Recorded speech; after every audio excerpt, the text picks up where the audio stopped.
Hello, welcome to my channel. I am Lag, and do you know why they're called strawberries if they aren't actually made of straw or even berries? No? Well, have you heard of the new cross-platform MMORPG called TRAHA Global? Well, maybe I can help you with that second one. Let's check it out. Before we jump into it, if you could do me a favor and just gently tap that subscribe button, it'll help me out a lot. Thankies. TRAHA Global is a cross-platform massively multiplayer online role-playing game with a heavy focus on faction versus faction PvP. However, it's still packed full of engaging PvE content that can be worth your while. The game was released globally in November of 2022 and it has just hit its last update, which added a katana class to the mix. For me, to briefly summarize what this game feels like, it's like imagine if Shia and WoW had a baby outside of wedlock, and that baby grew up on the streets to become a Chad, and that Chad eventually married Lost R, then they had a baby that is TRAHA Global. What is the gameplay like? Well, why don't I take you through some of the basics before we get into the heavier side of things.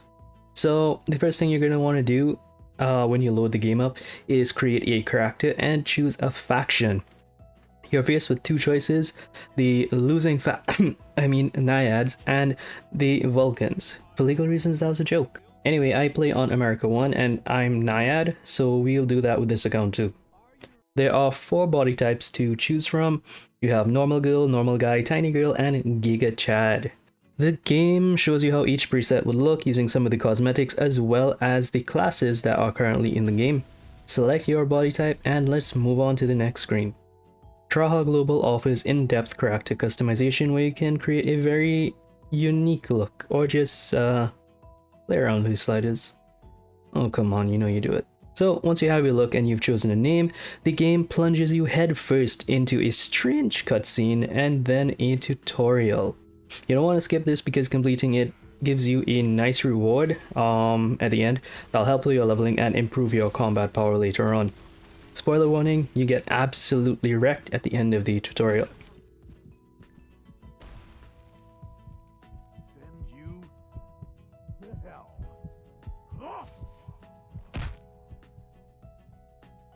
This scene looks oddly familiar.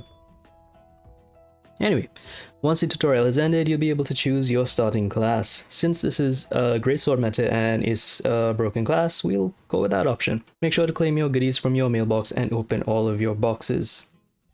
Now listen, I know autopathing is a big turn off for a lot of people, but personally, I enjoy it. The main story is the best way to level up and it goes by pretty quickly. You get your first weapon unlock token around level 5 and you get more as the story goes on. Now this is a new character and getting to level 15 took me under an hour, so cheers.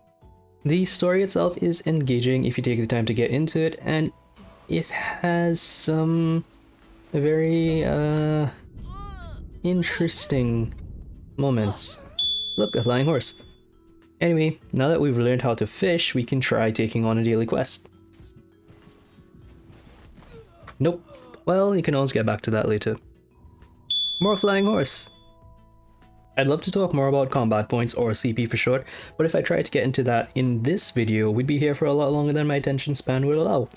So enough with the starter stuff, let me jump back onto my main account and show you some of the other things that this game has to offer. Since this is a PvP oriented game, it makes sense to talk about the PvP first. The main type of PvP happens twice a day in the open world and it's called Conquest. This is where you fight against the enemy faction to earn field PvP points, but also to fight over the Conquest boss. This happens on 2 maps simultaneously and it's wonderfully chaotic. The next thing on the list would be the 8 vs 8 battlegrounds, where you randomly queue up with 8 other members of your faction against 8 members of the opposing faction and quite literally fight for points. The first team to 80 points wins. There's also solo territory wars, guild territory wars, and a 200 vs 200 player siege mode. Unfortunately, I didn't record those because I was too busy tryharding to remember. Moving away from the faction PvP, there is also Arena PvP. The Arena PvP has 2 modes, 1 vs 1 and 3 vs 3, and it can be pretty fun most of the time when you're not getting completely wrecked. Now let's talk about the PvE. Most of it is instance. You have your solo dungeons that you need to do every day to earn materials to upgrade your core. You also have random dungeons that you can queue up for to be randomly grouped with other players. These dungeons will earn you gear or items towards being able to purchase the gear from a merchant, as well as materials to upgrade your gear slots. Finally, you have the elite dungeons and raids where you need to have a party to enter. So some of these reset once a week and some reset twice a week. Some of these are really difficult, particularly the raids that require properly learning all of the mechanics of the dungeon before being able to complete it. You get weapons or items to purchase weapons from the NPC from these types of dungeons or raids. The non-instance PvE content comes in the form of daily quests and side missions which take place in the open world. Be warned, if you want better rewards you have to risk going into PvP zones, and sometimes you will get wrecked. And in that case you call the guildies to help you. Finally, let's talk about the shop. The game does have a slight pay-to-win element to it, but that doesn't mean you can't be a free-to-play player and completely enjoy the game, right? The only thing with getting, in my opinion, is the season pass. The spread pass is the worst investment of my life, and it costs a lot more on mobile. Anyway, sometimes you get sucked in by seemingly good deals that aren't actually that good, but it happens to the best of us, right?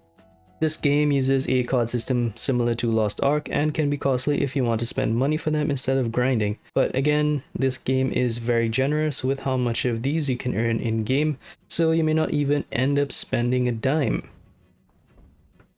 My friends and I have been having a lot of fun with TRAHA Global, and I'd love to hear your feedback in the comments down below. Also, if there are any games that you'd like me to check out and do a review on, also let me know in the comments down below. If you want to join us on TRAHA Global, the link to my Discord is in the description, and I stream it on Twitch over at twitch.tv/lagoflow. Alright, if you're still wondering why strawberries are called strawberries, they're actually not a berry, they're an aggregate fruit. And the most widely reason for the use of the word straw in the name is that they were originally grown using straw as a type of mulch to keep the weeds down for easier management, or something like that. Go Google it for yourself. Anyway, that is it for this video. I recommend giving TRAHA Global a try. Come join us on the America 1 server on the Naiad faction. I'll see you there. Until next time, stay safe, be happy, and meow.